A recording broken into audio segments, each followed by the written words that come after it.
Herzlich willkommen. A warm welcome to an afternoon in the Terrarium to launch here the second volume in our series, Writers in Residence, Treasures of the Tellurian Series 2. My name is Henrike Lehnemann. I'm professor of medieval German literature and linguistics.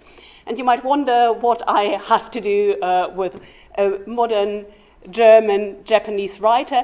I'm here basically as a kind of DJ to organize and lead through the program. And I'm very proud of my colleagues and my students who have brought together this volume, because it came out of a project that brought together a writer in residence, Yoko Tawada, and a history of the book project that was really the first in a series of events trying to bring the treasures here of the Tellurian to life. And I'm very pleased that it has been one of a long series of events. What we are going to do this afternoon is basically run through the booklet, which also reflects the genesis of the whole project. So Christoph Held is starting us off. He's flown in specifically for this from Berlin. He was the DAAD lector for 4 years from 2014 to 2018. Based for the first years specifically at St. Edmund Hall. So he invited Yoko Tawada to come, and we'll talk a bit more about what that involved. One of my most amusing conversations really in St. Edmund Hall was with Yoko Tawada after she had witnessed all the students in a state of semi-undress after an early fire drill, had brought everybody down from Bessie Building, and so she said it had been a really inspiring event, seeing students in all sorts of situations running around. The next unit will be talking about what is in a small but perfectly formed miniature exhibition here about bringing the treasures of the Tellurian to life through projects. So Sheila Mahadevan, who was curating the exhibition about multilingualism, and Yoko Tawada will speak and will be introduced by Joan Ferrari, who together with Emma Huber is here masterminding the projects to give students and colleagues the opportunity to highlight their research in visible format in the Tellurian. And then we'll do a multi-lingual and polyphonic reading of 2 texts by Yoko Tawada.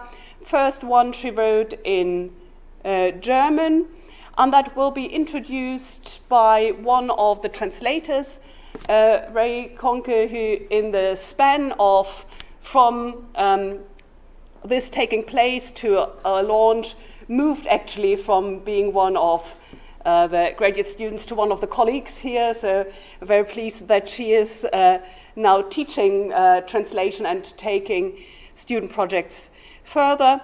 And then Christoph will read one of the Japanese texts which was translated by a student. Several of the students have moved on. So Ray, as I said, to being a lecturer here, Chiara to being a doctoral student at Harvard, Lucy to work further also with her languages. So working with languages can bring you far. So that was actually my welcome. Now, first over to Christoph to talk about what was behind the project.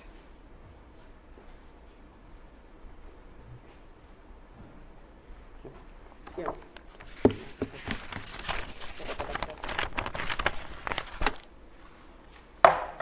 Okay, hello.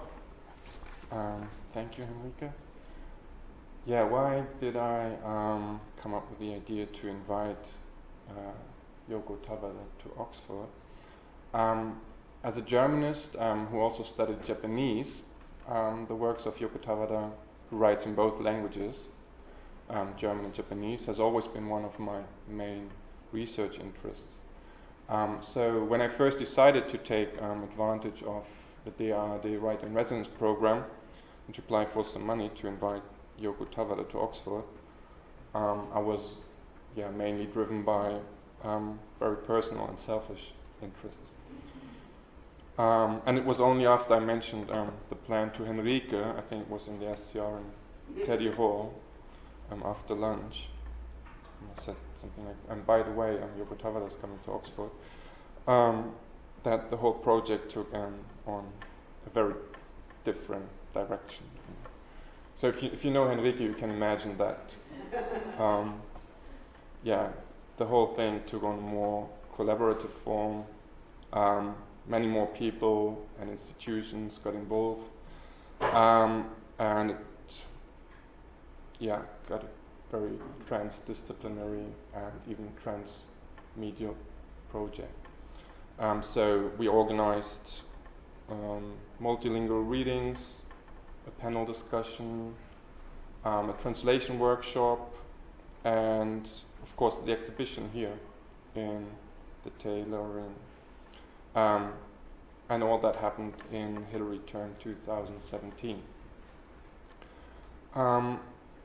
What is so fascinating about Tawada's literature is not only the fact that she writes successfully in 2 different languages and is equally well known and published in both countries, Germany and Japan, but also that when reading her text, at least to me, it often feels like you're somehow reading both languages at the same time. The text surface is in German, but somehow you still feel the existence of a different language under that surface. And I thought for students of modern languages here, whose German essays, especially in the first year, very often seem to have been written in at least 2 different languages at the same time. For them, I thought Tawada must be a German-speaking writer they can easily identify with. And the students' positive feedback I got when I started to use her text in my tutorials showed that I was right. So, using 2 different languages at the same time is actually what most of us do when we write or speak in a foreign language, as our way of using certain grammatical structures or choice of words. And our accent, of course, always affects the way we speak or write in a foreign language. It's always, to a certain degree, affected by our more powerful mother tongue. So in Tawada's literature, these imperfections, which are usually regarded as potential sources of error that language students have to get rid of, in Tawada's literature, they appear as sources of new poetic expression. Through playful translations and by exploiting phonetic similarities between different language systems, Tawada's texts consistently elude conventional principles of meaning, and I think thereby open up linguistic spaces for criticism and creativity. And in these spaces between languages, national and monocultural patterns of language, thinking, and identity can be challenged. And that's where Tawada's literature, I think under its very playful and comical surface, contributes to very topical, philosophical, and political discourses about the links between power and language and identity. And I suppose it's this political dimension and its topicality that makes Tawada's text one of the most popular research topics among literary scholars, linguists, and especially Germanists from all over the world. I've just been to a conference in London on translingual writing, and I think 2 whole panels were entirely dedicated to the works of Yoko Tawada.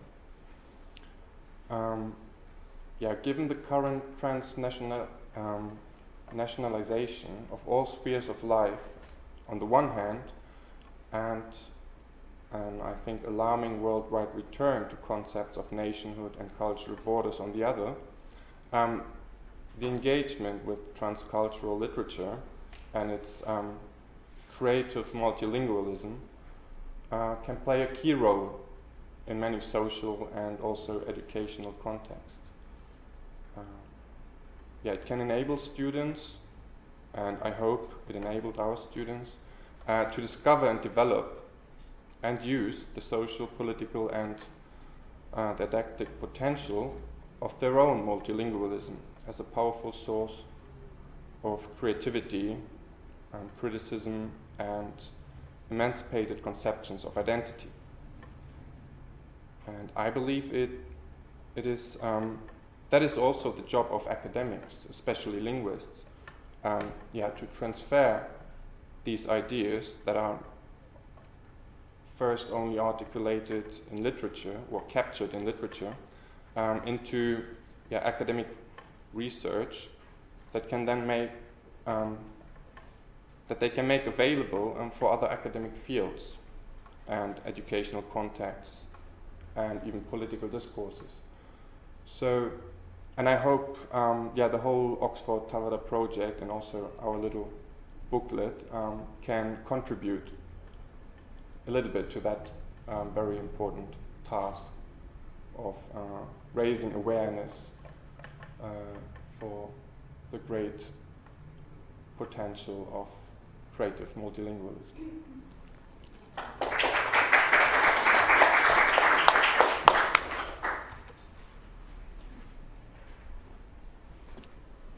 Do you want to?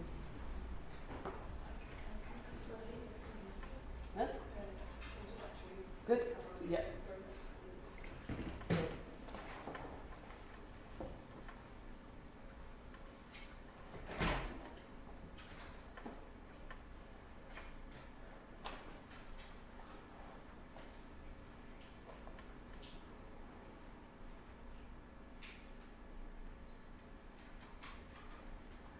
Wir müssen hier so wie Art Schildwachen stehen, damit es nicht die Benutzer köpft. There is this medieval story of Wieland, the blacksmith who beheads the 2 boys of the king by having them lean over the chest and then let the lid fall.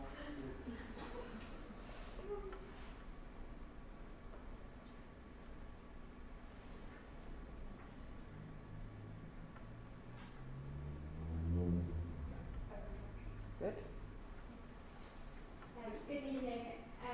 In February 2017, I had the opportunity to curate the Yoko Tawada exhibition in the Bonter Room, and it was supervised by Henrika and Christoph and masterminded by Emma Huber, the subject specialist librarian for German.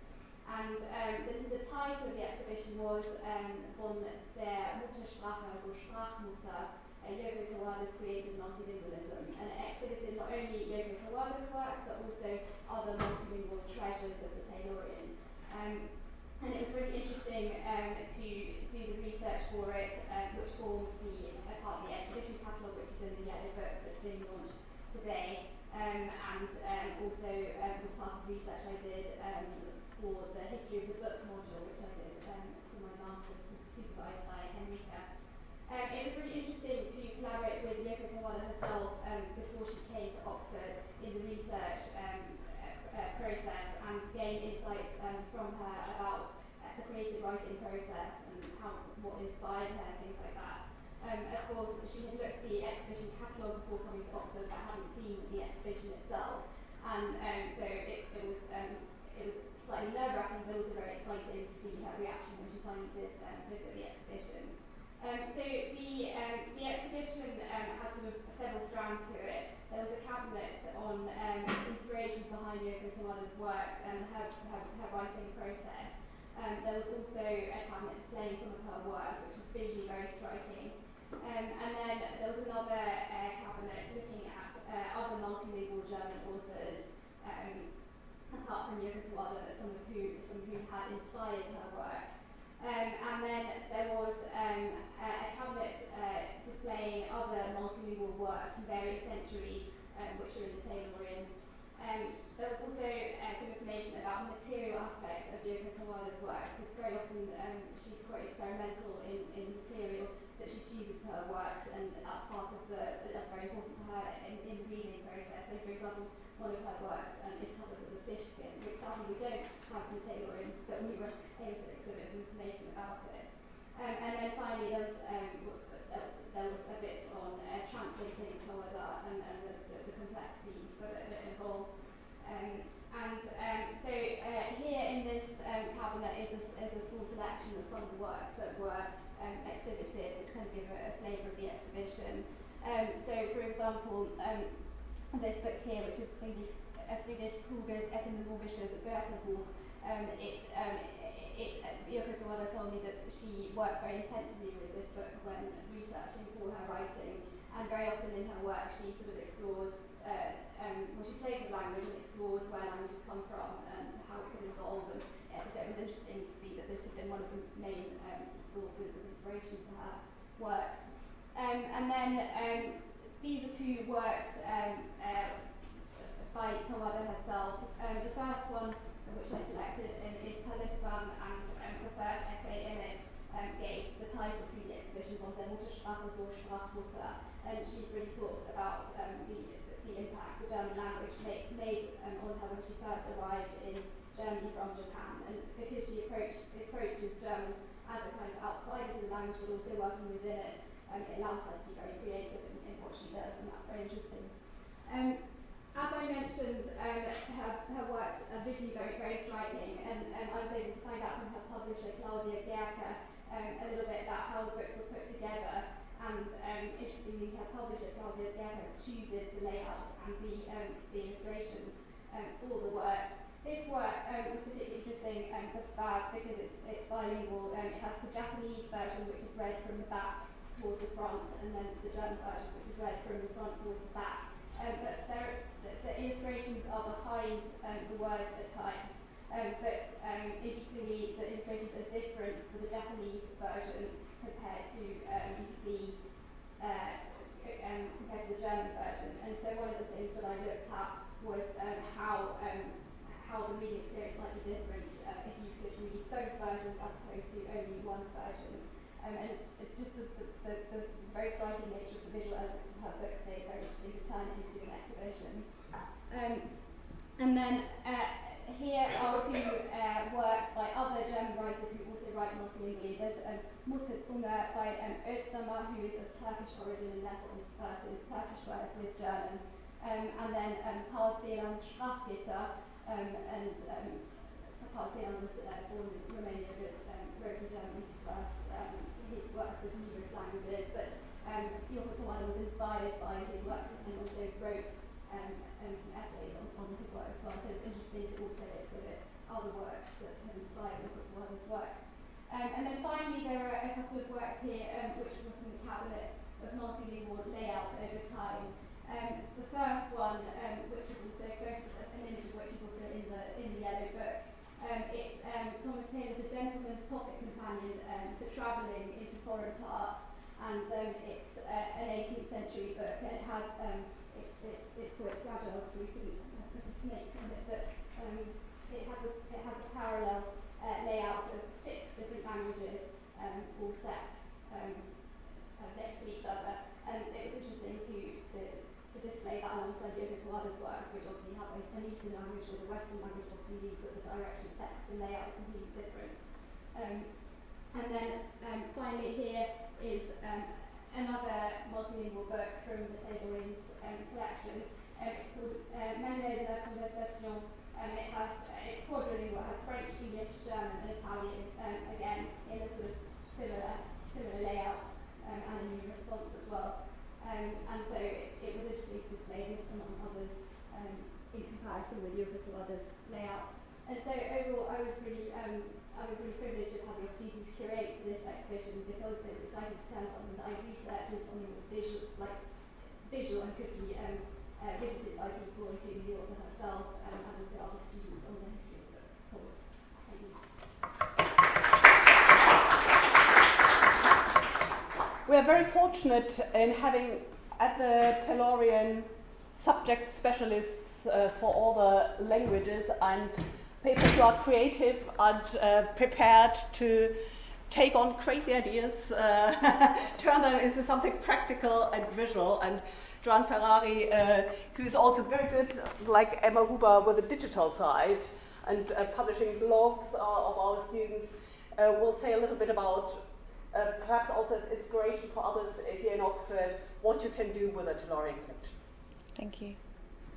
So I think I'll probably echo many of the things that Sheila's just said, and it's really nice actually to hear her say how pleased she was to have the opportunity to curate an exhibition and how she felt it was a really a great sort of extension of her research. And the library is really delighted to have been able to assist in the publication of the new translations of Yoko Tawada's work. And the library does try to collaborate very closely with our students and our academic readers, making sure that we're able to support teaching and research with our resources, but also encouraging projects such as these, supporting the Writers in Residence scheme. Several initiatives of the library are illustrative of this approach. So we actively encourage students and scholars at all levels to produce exhibitions based on our collections. So with the library providing sort of practical assistance and guidance, so for example with preparation of the captions and the text, advising on the handling and care of the books being exhibited, and assisting in selecting and installing the displays. And I think this is always an enriching experience for both parties, and it helps to foster a really nice collaborative atmosphere between the library and the students and the faculty. And as Henrika said, when an exhibition has been created, we help the curator to maximise the impact by publishing blog posts or podcasts about the exhibition, and also helping to promote it online and within the library, and also arranging for print publications such as the pamphlet that we're here to launch today. So, as you may know, the publications are created by the researchers themselves, assisted by the library, and this enables the publications to be made available in a very affordable way. And also the print-on-demand model means that we could publish on any topic, however niche, and that would match the interests of our contributors. So there's no sort of limit on, how many readers you might have for something. It's a possibility that's available. And we also assist the researchers in depositing their work in our Oxford's institutional repository, so the Oxford Research Archive, or ORA, which means that all the publications are also available as open source ebooks. And so by offering this very low kind of barrier to publication, the library hopes to assist early career researchers and others by enabling them to have a print publication on their CV. And this is a fruitful exchange for us because the library also benefits from seeing their collections publicised and made more readily available.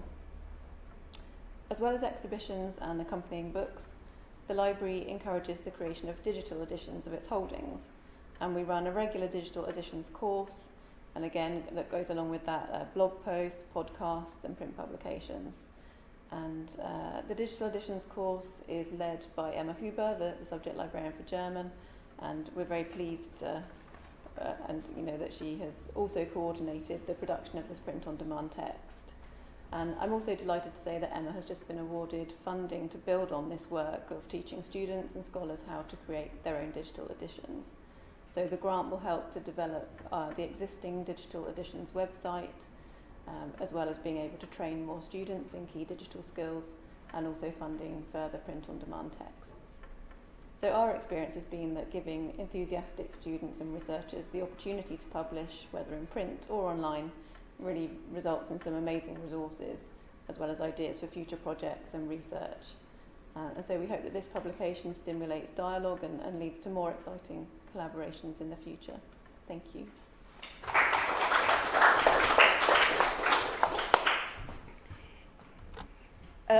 In the yellow booklet, you have at that point an introduction by Alex Lloyd, the fellow and tutor in German at St. Edmund Hall, who curated the translation workshops around there. She wasn't able to come today, but she will be working on further translations such as, so the next launch will be of the White Rose pamphlets. But we have the chance to hear a few thoughts of Ray Conker, who was one, you see there up, one of the translators doing the actual translation work. So Ray, if you want to come.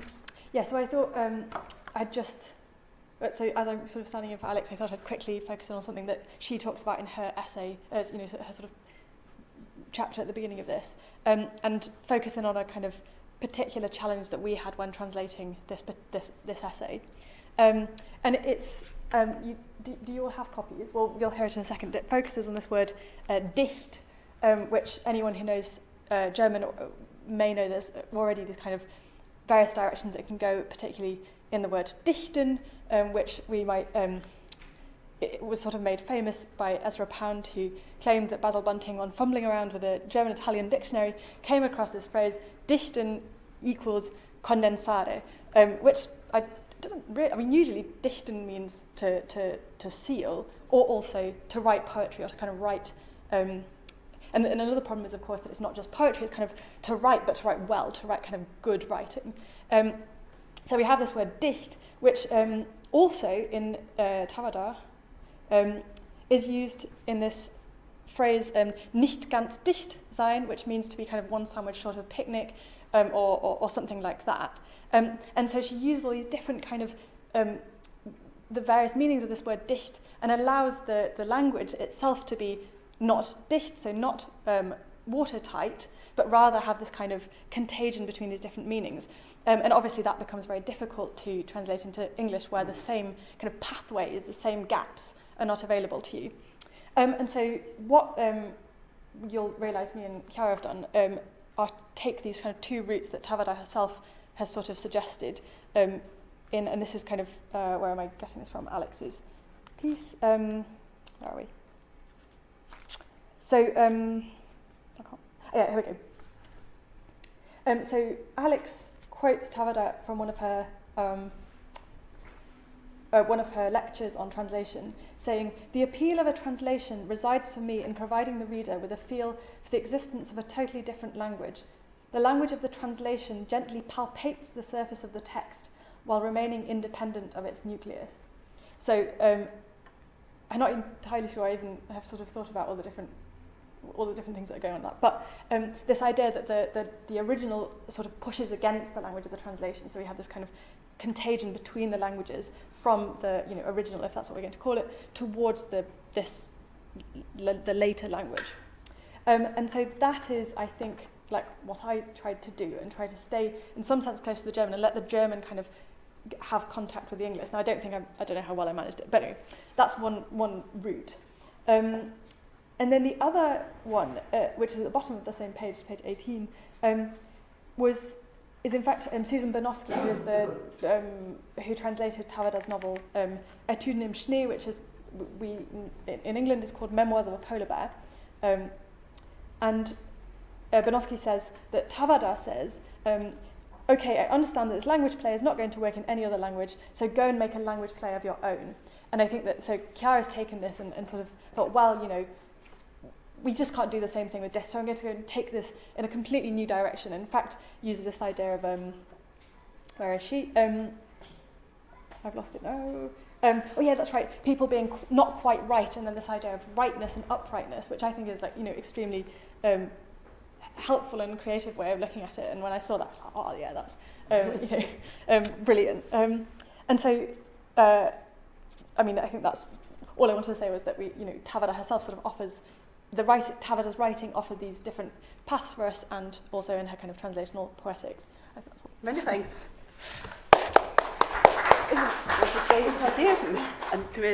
So the theme that we heard, the different pathways, we tried to explore by printing actually in the book two not competing but complementing translations of the same text. So we're trying to replicate the experience of operating between the languages by reading first the German text about accent, and the importance of accent had been accentuated at the beginning by Christoph, and then Ray will read the own translation, and then Tim will stand in for Chiara Giovanni, who at that point was a master's student and is now a doctoral student at Harvard. And I chose as front picture for that Yoko Tawada actually reading from this very same lectern in this room. She was really an inspiring multimedia person operating with objects as well. So we'll conjure her up with our reading. So what we are going to do is I'll read the German text, and then we'll leave the German up there while listening to the two different English takes on it. Akzent. Der Akzent ist das Gesicht der gesprochenen Sprache. Seine Augen glänzen wie der Baikalsee oder wie das Schwarze Meer oder wie ein anderes Wasser, je nachdem, wer gerade spricht. Die Augen meiner Sprache enthalten Wasser aus dem Pazifik, wo zahlreiche Vokale als Inseln schwimmen. Ohne sie würde ich ertrinken. Die deutsche Sprache bietet mir nicht genug Vokale. Lufthansa spreche ich Lufutohansa aus, damit fast jeder Konsonant mit einem Vokal versorgt ist. Wo soll ich sonst hin mit meinen Gefühlen, die nur in den Vokalen zu Hause sind? Accent is the face of spoken language. Its eyes shine like Lake Baikal, or like the Black Sea, or like some other body of water, depending on who it is that's speaking. The eyes of my language are filled with water from the Pacific, and vowels, hundreds of them, are islands swimming in it. Without them, I would drown. The German language does not have enough vowels for my needs. I have to pronounce Lufthansa, Lufutohansa, so that almost every consonant has its own vowel. Where else am I to put my feelings when they only feel at home in vowels? An accent is the face of the spoken word.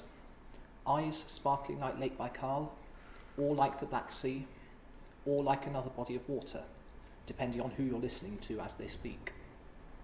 The eyes on this face, on my face, hold water from the Pacific, where innumerable vowels swim like islands. Without them, I would drown. The German language doesn't have nearly enough vowels for me.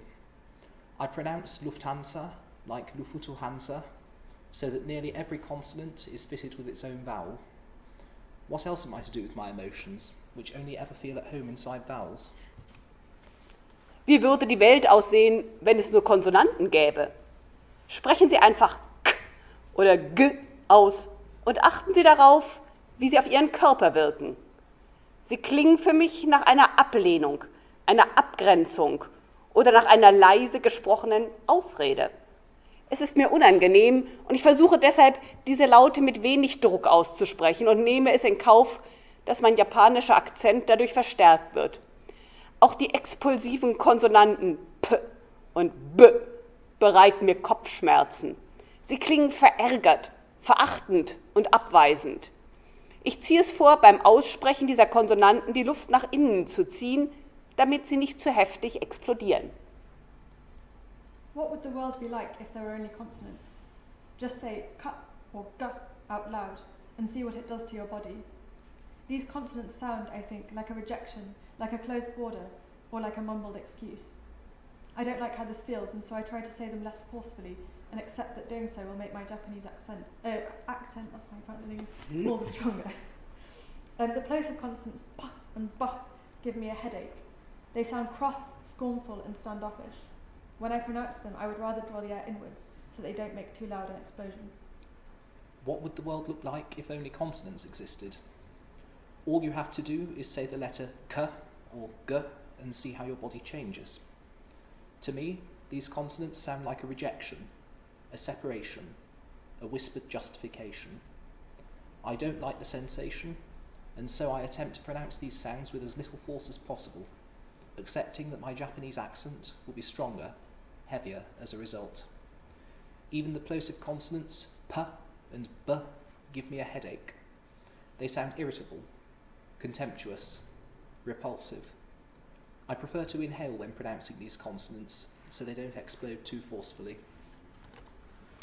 Es gibt auch sanftere Konsonanten. Das heißt aber nicht, dass ich sie ohne meinen Akzent aussprechen könnte. Die Konsonanten R und L zum Beispiel bringe ich durcheinander. Sie sind für mich eineiige Zwillingsschwestern. Hier einige Übungen für einen besseren Umgang mit ihrer Verwechselbarkeit. Durch das lustvolle Wandern in der Natur wandelt Herr Müller seine Gesinnung. Der Rücken eines Ponys ist niedrig und deshalb niedlich. Wäre er doppelt so hoch, wäre er halb so niedlich. Kein Bücherregal ist illegal, egal welche Bücher da stehen, genauso wie kein Mensch illegal ist, selbst wenn er mit einem Akzent spricht. There are also softer consonants. That doesn't mean I can pronounce them without an accent. For instance, I confuse the consonants r and l. They're like identical twin sisters. Here are some exercises to help you distinguish between them. All roads lead to Rome. Mr. Miller lights his pipe and writes literary letters. No library is illegal, regardless of which books it holds, just as no human is illegal, even if they speak with an accent. There are softer consonants too. That does not mean, however, that I can pronounce them without my accent coming through. I always, for example, mix up the consonants r and l. They are identical twin sisters to me. Below are some exercises to familiarise yourself with their interchangeability. Yellow arrows frilled with reefed leaves are rarely light. It's the right light with the glimmer in the mirror. An accent can be loyal or even sound royal, no matter how many corrections need to be collected. Speaking with an accent is not a crime. Der Akzent bringt unerwartet zwei Wörter zusammen, die normalerweise nicht ähnlich klingen. In meinem Akzent hören sich die Zelle und die Seele ähnlich an. Es ist nicht meine Aufgabe, eine regionale Färbung, einen ausländischen Akzent, ein Soziolekt und einen Sprachfehler medizinischer Art voneinander zu unterscheiden. Stattdessen schlage ich vor, jede Abweichung als eine Chance für die Poesie wahrzunehmen. Accents bring words unexpectedly together which wouldn't usually sound the same. In my accent, cell and sail sound almost identical. I'm not here to distinguish between a regional colouring, a foreign accent, a sociolect and a speech disorder. Instead, I want to suggest that every deviation should be seen as a chance for poetry. My accent unexpectedly brings two words together that don't normally sound alike. With my accent, cell and soul sound alike. I do not seek to differentiate between regional colour, foreign accents, sociolects, and medical speech defects. Instead, I propose that we see every instance of deviance as an opportunity for poetry. Es kommt mir komisch vor, dass ich von einer Abweichung spreche, denn ich bin nicht sicher, ob es überhaupt den Standard gibt. Im Sprachunterricht in Japan hatte ich gelernt, dass das reinste Hochdeutsch in Hannover zu finden sei, und zwar auf einer Theaterbühne und nicht irgendwo auf der Straße. Aber es gibt keinen Menschen, der in einem Hannoveraner Theater geboren wurde und nie das Theatergebäude verlassen hat. Also gibt es keinen Menschen ohne Akzent, so wie es keinen Menschen ohne Falten im Gesicht gibt. Der Akzent ist das Gesicht der gesprochenen Sprache und ihre Falten um die Augen und in der Stirn zeichnen jede Sekunde eine neue Landschaft. Der Sprecher hat all diese fernen Landschaften durchlebt, mitgeprägt, vertont, mitgestaltet, ernährt, unterstützt, vielleicht auch zerstört. Und das zeigt sich in seiner Aussprache. Sein Akzent ist seine Autobiografie, die rückwirkend in die neue Sprache hineingeschrieben wird. It feels odd to talk of a deviation, as I'm not sure that there is anything like a standard. In language classes in Japan, I learnt that the purest German is to be found in Hanover, and particularly on the stage rather than on the street. But no one has ever been born in a theatre in Hanover and then never left the building. This means that there is no one without an accent, in the same way that there is no one without wrinkles on their face. Accent is the face of spoken language, and the wrinkles around its eyes and on its forehead draw, from one second to the next, the contours of a new landscape. The speaker has lived through all these distant landscapes, has left their mark on them, set them to music, helped shape them, helped feed them, supported them, perhaps also destroyed them. And that shows in their pronunciation. Their accent is an autobiography, written retrospectively into the new language. It seems odd to speak of deviance, given that I'm unsure of whether such thing as a norm even exists. In German lessons in Japan, I learned that the purest form of German could be heard in Hanover, and not just anywhere on the street, but in the theatre, on stage to be precise. But there is not a person alive who was born in a Hanover theatre and never left. So there is not a person alive without an accent, just as there is not a person alive without wrinkles on their face. An accent is the face of the spoken word, and the crow's feet around its eyes, and the frown lines on its forehead, paint a new landscape with every second that passes. The speaker has lived through all these far-flung landscapes, has changed them, lent them sound, shape, has nourished them, supported them, perhaps even destroyed them, and all that is there in their accent. An accent is an autobiography, retrospectively written in the new language.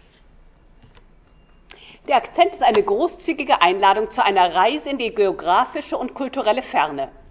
In einer modernen Großstadt muss man stets darauf gefasst sein, mitten in der Mittagspause auf eine Weltreise geschickt zu werden. Eine Kellnerin öffnet ihren Mund, schon bin ich unterwegs nach Moskau, nach Paris oder nach Istanbul. Die Mundhöhle der Kellnerin ist der Nachthimmel, darunter liegt ihre Zunge, die den eurasischen Kontinent verkörpert. Ihr Atemzug ist der Orient-Express. Ich steige ein. An accent is a generous invitation to journey to a geographically and culturally distant place.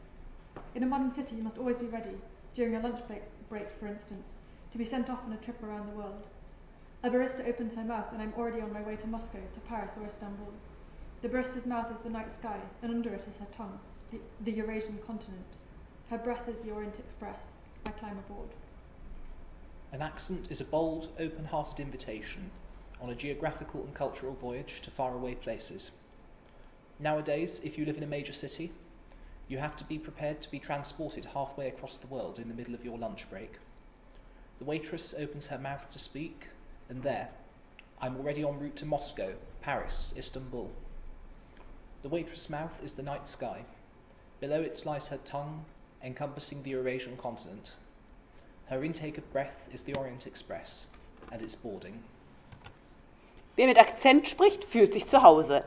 Der Akzent ist seine Eigentumswohnung im wahrsten Sinne des Wortes, denn er ist sein Eigentum, das ihm selbst in der Zeit der Wirtschaftskrise nicht abhanden kommt.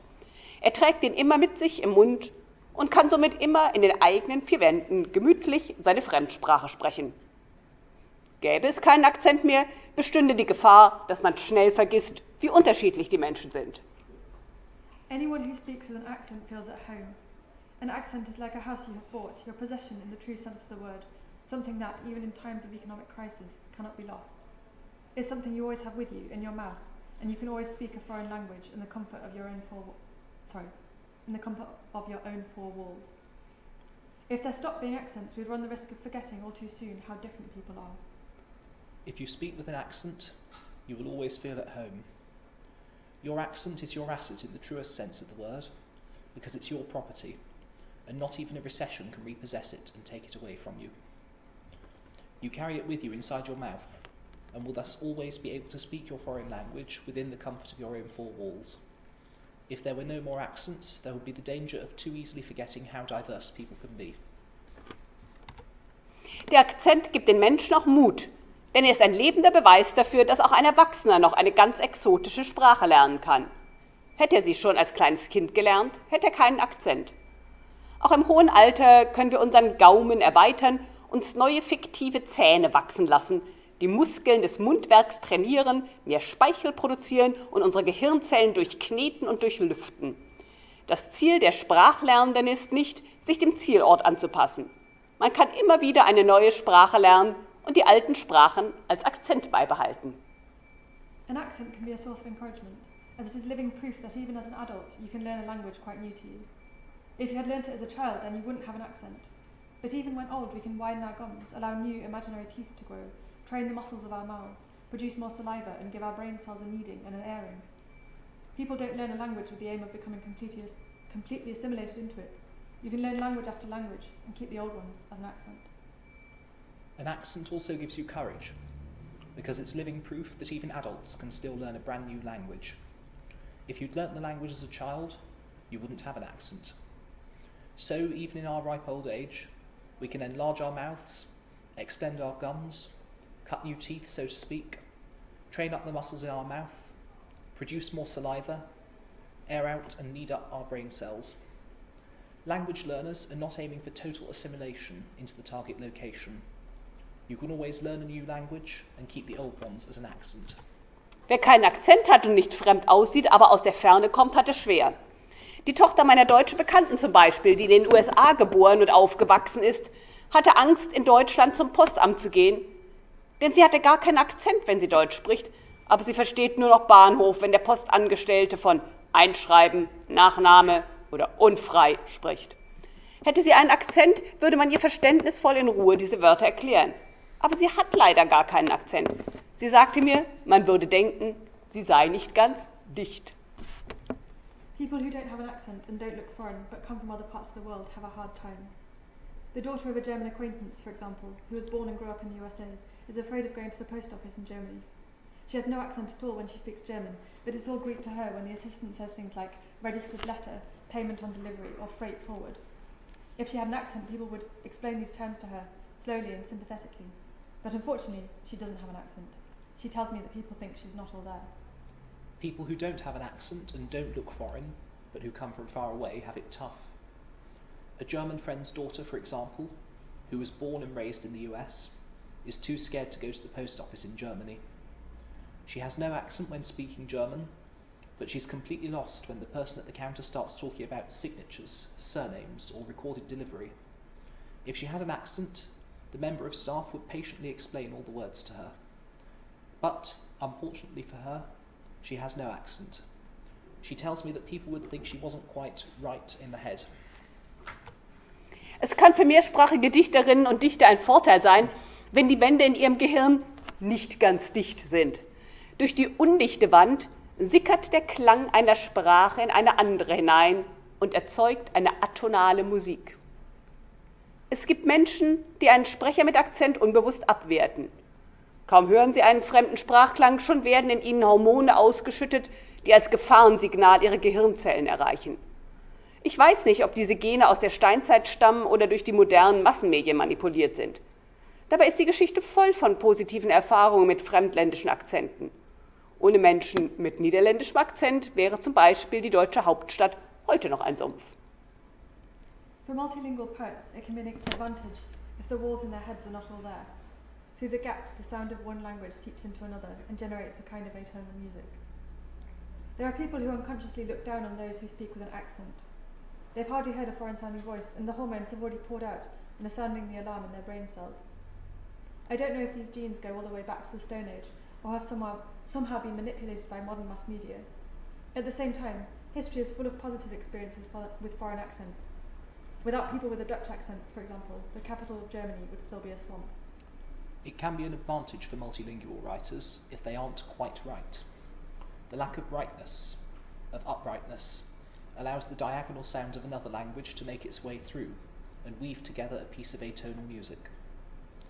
There are people who unconsciously judge people with accents. No sooner does the foreign intonation reach their ears than a hormone is released that reach their brain cells as danger signals. I'm not sure whether these genes are a relic of the Stone Age or whether they're manipulated by the modern media. In any case, history is full of positive testimonies to foreign accents. Without people with a Dutch accent, for instance, the German capital would still be a swamp. Man spricht heutzutage vom Migrationshintergrund, als wäre etwas Abgründiges grundsätzlich hinter dem Rücken versteckt. Der Akzent ist der Vordergrund der Migration. Zum Glück schaffen wir es nie, ganz ohne jeden Akzent zu sprechen. Sonst würde unsere Sprache farblos, angepasst, uninteressant, verklemmt, steif, ängstlich, monoton oder kalt klingen. Sie wäre dann nur noch ein verfaulter Überrest von dem, was die gesprochene Sprache sein kann. Nowadays, people in Germany use the phrase migration background as if there was something mysterious hiding behind a migrant's back. Accent is rather the foreground of migration. Luckily, we will never manage to speak without an accent. Without accents, our language would sound colourless, conforming, uninteresting, uptight, stiff, nervous, monotonous or cold. It would then be nothing but a decaying relic of what a spoken language can be. Nowadays, we speak of people being of foreign origin, as though one's heritage was something to be left behind at the start, instead of being carried with you. An accent is not part of the origin, but of the journey. Fortunately, we will never lose our accents entirely. If we did, our speech would sound colourless, assimilated, uninteresting, cramped, stiff, anxious, monotonous, cold.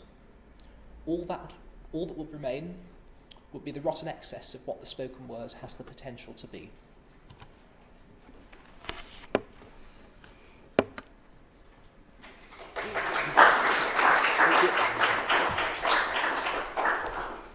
So we move over to a Japanese example. We've picked just one of the texts.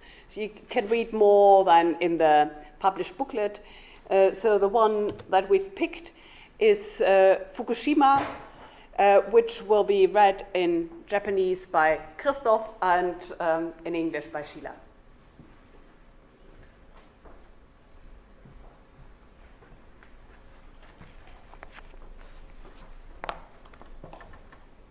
I really hope no one in the room can actually read this. Fukushima. ひろこさんの家は背の高い雑草に覆われていた。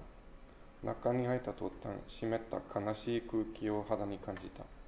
その家はまるで感情を持つ生き物みたいだった。台所の床には棚から落ちて砕けた食器の破片が散らべていた。テーブルの上に四角いお皿が1枚置いてあって、上に不思議な物体が乗っていた。これ、なんだかわかりますか？ひろこさんにそう聞かれ、顔を近づけてよく見たが、何なのか見当もつかなかった。あの日の朝、娘に焼いてあげた卵焼きなんです。わざとそのままにしておいてあるんです。Fukushima. Hiroko's house was hidden by tall weeds. Just as you came in, you felt the damp, sad air under your skin. It was as if the house was a living thing with its own feelings. On the kitchen floor, fragments of tableware which had fallen from a shelf and smashed were scattered. On the table, a square plate had been placed, upon which a mysterious object was raised. Do you know what this is? Hiroko asked, and although I drew my face close and looked hard, I had no idea what it was. This is an omelette that I cooked and gave my daughter the morning of that day. I have left it there like that on purpose. あの日というのは2011年3月11日のことである。すっかり水分が蒸発し、卵焼きは化石のようになっている。4年以上も前に作られた卵焼きを見るのは初めてだった。家が流されてしまった人を羨ましく思うことさえあります。もう決してこの家に戻ることはないと分かっていても、取り壊すことはできないし、少しずつ壊れていくのをただ見ているのしかない。それが辛くて、来るのはもうやめようと何度も思ったんですけれど、やっぱり来てしまうんです。As for that day, that was the 11th of March 2011. The water content had completely evaporated, and the omelette had become a fossil. It was the first time that I had seen an omelette which had been made 4 years before. I even envy the people whose houses were washed away. Even though I knew that I would never return to this house again, I am unable to pull it down, and so I have no choice but to just watch it as it is ruined little by little. That's painful. Despite having thought many times that by now I should stop coming, I still come anyway. ここは福島県浪江町。河口をきれいに葬って新しく出直す方がいいと思う人もいるだろう。でもひろこさんにとっては忘れてしまうわけにはいかない何かがあり、記憶を形にして残しておきたいという気持ちが強くあったから、卵焼きを残しておいたのだろう。原爆ドームのように大きな記念碑でなくても、人は何か歴史を振り返る手がかりになるものを必要とする。ひろこさんと近所を少し散歩した。ゴーストタウンという言葉が浮かんだ。住んでいる人は誰もいないが、特別許可証をもらえば数時間入ることができる。近くに新聞の配達所があり、2011年3月11日の新聞が積み上げられていた。あの日に配達されるはずだった新聞だ。This is Namiyamachi in Fukushima Prefecture. There might be people who think we should bury the past cleanly and make a fresh start. However, for Hiroko, there are some things which we cannot afford to forget completely. And I think that it might be because she feels strongly that she would like the memory to remain intact as a form, that the omelette stays placed there. Even if this is not a great memorial like the atom bomb dome, it's essential for people that there is something which acts as a means by which to look back on history. I wandered the neighbourhood with Hiroko for a little while. The word ghost town came to mind. There was nobody living there, but if you received a special permit, you could come in for a couple of hours. Nearby there was a newspaper delivery place, and the newspapers for the 11th of March 2011 had been piled up.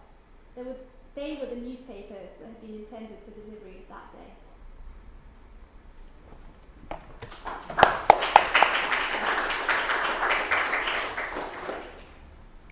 I think it's important really to hear all these different voices within one writer, but also what it can stimulate in new voices, leading to a truly polyphonic and multimedial conversation about the meaning of literature and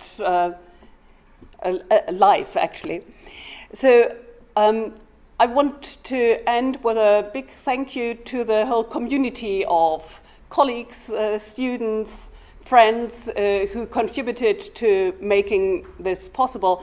It was very stimulating. For example, we had creative writing students who were neither able to understand German nor Japanese, but were now basing their own new texts on these translations that had come out of working with Yoko Tawada. And so I would invite you to stay here, take a copy of Yoko Tawada, have a glass of juice, and if you have time to follow us, to go across to St. Edmund Hall to raise a glass of something stronger to Yoko Tawada and to creative multilingualism. Thank you.